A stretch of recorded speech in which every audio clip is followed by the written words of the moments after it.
Halo sobat sekalian, selamat datang di channel ini. Sebelumnya kita sudah mereview bersama chapter 339.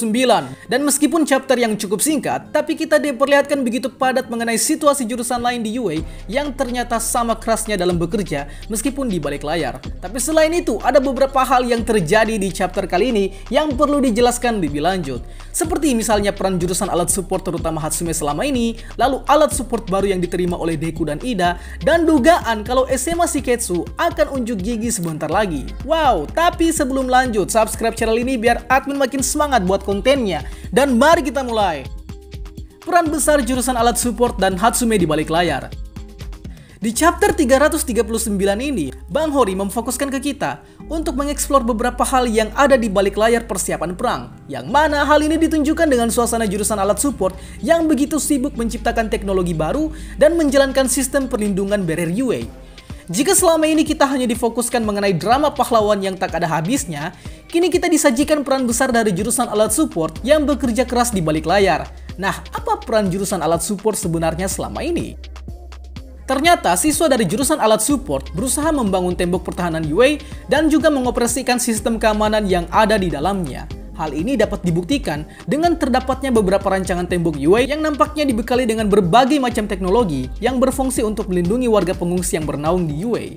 Nah, tak lupa pula, Hatsume selaku siswa yang dijuluki sebagai anak ajaib dari jurusan alat support diberi tanggung jawab langsung untuk menuangkan ide dan merancang sistem perlindungan yang ada di UA semutakhir mungkin.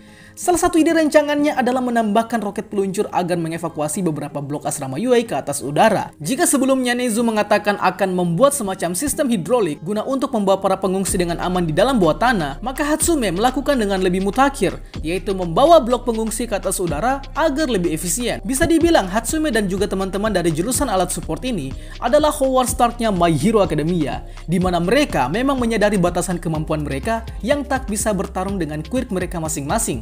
Tetapi dengan bakat lain yang mereka miliki, yaitu membuat teknologi, maka mereka juga terus berjuang di balik layar untuk membantu hero yang juga bekerja mati-matian di luar sana. So, dari sini kita jadi semakin yakinkan bahwa jurusan alat support adalah pahlawan bagi hero dan masyarakat banyak. Sebab peran dari jurusan alat support bagaikan jantung yang mengendalikan mobilitas para hero dan juga melindungi masyarakat di balik layar.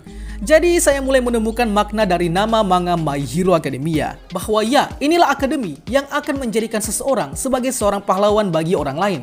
Keren Bang Hori, keren. Oh ya, by the way, dulu kalau tak salah, Hagakure pernah berkata kalau sistem keamanan UA akan terhubung dengan SMA Shiketsu.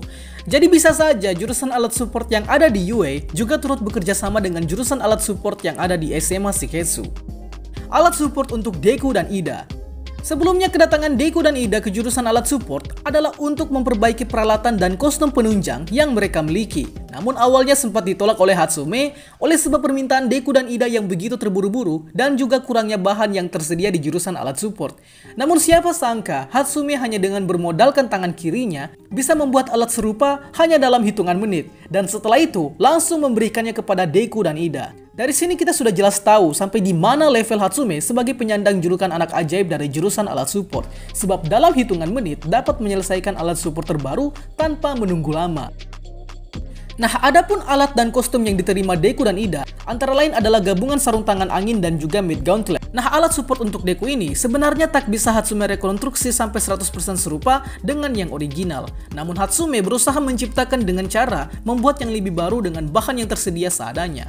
Tapi adapun nama dan fungsinya kita belum tahu pasti. Namun tidak menutup kemungkinan alat support ini adalah hybrid antara alat support ciptaan Hatsume dan mid gauntlet ciptaan Melissa. Serta bisa jadi dari alat support baru Deku inilah yang akan mensupport pemakaian Quirk Powers One for All kedua. Jika saja di kemudian hari saat misi perburuan Paranormal Liberation yang dilaksanakan oleh kelas 1A, Deku tiba-tiba membangkitkan Quirk dari si pewaris kedua yang menurut gosip beredar kalau Quirknya semacam senjata jarak jauh.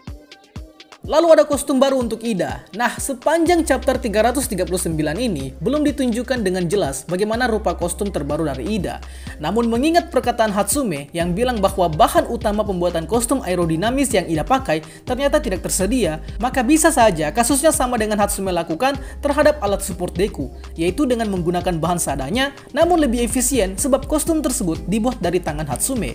Adapun bagaimana prediksi perwarupanya, Jika kita berasumsi liar dengan mengaitkan kebiasaan Bang Hori yang mulai membuat tiap karakternya kembali ke desain prototipe sebelum diproduksi, maka kostum baru dari Ida kemungkinan mengambil pula dari kostum prototipe buatan Bang Hori yang bernama kostum Idaten. Kostum Idaten jika dilihat memiliki desain helm seperti tengkorak serigala dan memiliki bodi yang lebih mirip Jumpsuit. Tapi lebih jelasnya ini baru sebatas kemungkinan. Kondisi terkini beberapa pahlawan dan tugasnya. Di chapter ini juga menjawab beberapa pertanyaan fans tentang bagaimana nasib para pahlawan pasca Perang Paranormal Liberation terjadi. Dan akhirnya kita dapat melihat sendiri beberapa pahlawan yang dimaksud. Yang pertama adalah Tamaki Majiki, yang kondisinya rupanya selamat dan masih eksis sebagai pahlawan. Padahal dia juga sempat diisukan tewas bersama geng Orca karena terkena gemur dari Gigantomachia. By the way, Tamaki harusnya sudah lulus dan menjadi pahlawan resmi ya. Tapi karena kondisi UA yang digunakan sebagai tempat karantina, maka kelulusan akan ditunda. Lalu ada Nejire Hado yang juga masih selamat setelah sebelumnya terkena api cremation milik Dabi. Namun kini penampilan Nejire berubah menjadi gadis-gadis short hair. Anjir, makin cantik aja. Tapi yang menjadi pertanyaan adalah kemana Mirio? Padahal mereka bertiga ini tak bisa dilepaskan sebagai satu tim terkuat di UA. Nah, kemanakah Mirio sebenarnya? Saya pun tak tahu. Tapi bisa jadi karena kemampuannya yang cukup overpower, maka bisa saja dia diberi misi khusus yang lebih berbahaya untuk melacak villain. Kemudian ada Fat Gum dan Ryukyu yang tentunya masih stay menjadi pahlawan. Dan ada pula Hawks beserta All Might yang sedang melakukan rencana misterius. By the way, mereka berdua ini kondisinya sedang tak memungkinkan untuk beraksi sebagai hero ya. Sebab sayap Hawks belum bangkit secara penuh dan All Might yang one for all-nya sudah tak sekuat dulu. Jadi mereka tentunya bertugas sebagai orang di balik layar. Menjemput Shirakumo Oboro. Oke, segmen keempat ini masih berhubungan dengan segmen ketiga, di mana akan admin jelaskan menurut asumsi admin pribadi mengenai misi yang dilakukan oleh All Might dan Hawks. Jika kita perhatikan di dua panel akhir chapter 339 ini, terlihat gedung dan suasana yang menunjukkan ciri khas rumah sakit. Dan apa yang dilakukan oleh All Might dan Hawks ini cukup misterius, namun akan mendorong para pembaca untuk berasumsi bahwa mereka sedang menjemput Kurogiri atau Shirakumo Oboro.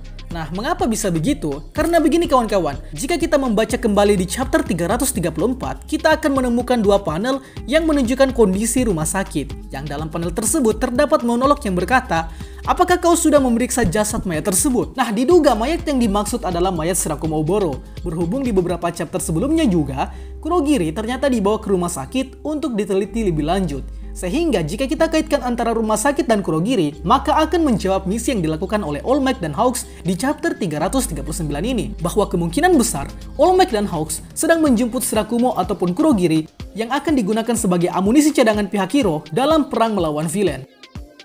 Jika benar dugaan admin, maka akan menjawab pula rencana dari Aizawa yang dibeberkan dari chapter 338. Kalau ternyata rencana tersebut bisa jadi memanfaatkan Shirakumo Oboro atau Kurogiri, berhubung Kurogiri juga adalah oknum yang dekat hubungannya dengan All For One maupun Lack of Villain. Jadi asumsi saya cukup masuk akal dikit ya, tapi terlepas dari itu ini belum jelas kebenarannya. Waktunya SMA Shiketsu beraksi.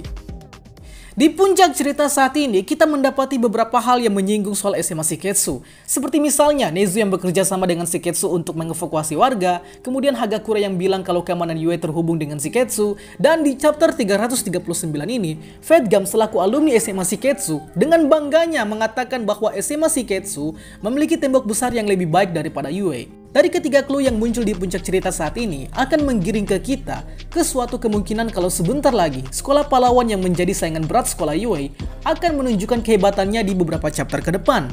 Sebab selama ini yang diperlihatkan Bang Hori mengenai SMA Shiketsu sangatlah sedikit sekali dan paling hanya muridnya saja yang dimunculkan, namun tidak dengan pembuktian kehebatan SMA Shiketsu. So, maka dari itu di puncak cerita saat ini adalah suatu yang tepat untuk menunjukkan kehebatan SMA Shiketsu yang konon menjadi saingan terberat Yue dalam hal menghasilkan alumnus pahlawan. Oh ya, by the way, beberapa murid Shiketsu seperti Inasa dan Kemi sudah lama tak dimunculkan ya. Jadi maybe sudah waktunya untuk menunjukkan kehebatan Shiketsu di hadapan fans My Hero Academia. Jadi mungkin itu saja yang bisa saya bahas di konten detail kali ini. Dan kemungkinan 10 hari ke depan saya belum bisa mengupload video karena sedang menjadi Nico Robin. Tidak, maksudnya selama 10 hari ke depan akan fokus ke kerjaan proyek arkeologi. Jalah arkeologi. Itulah pembahasan kita pada kali ini. Sanggah apabila ada yang kurang, request juga di kolom komentar untuk pembahasan selanjutnya. Dan akhir kata, see you next time.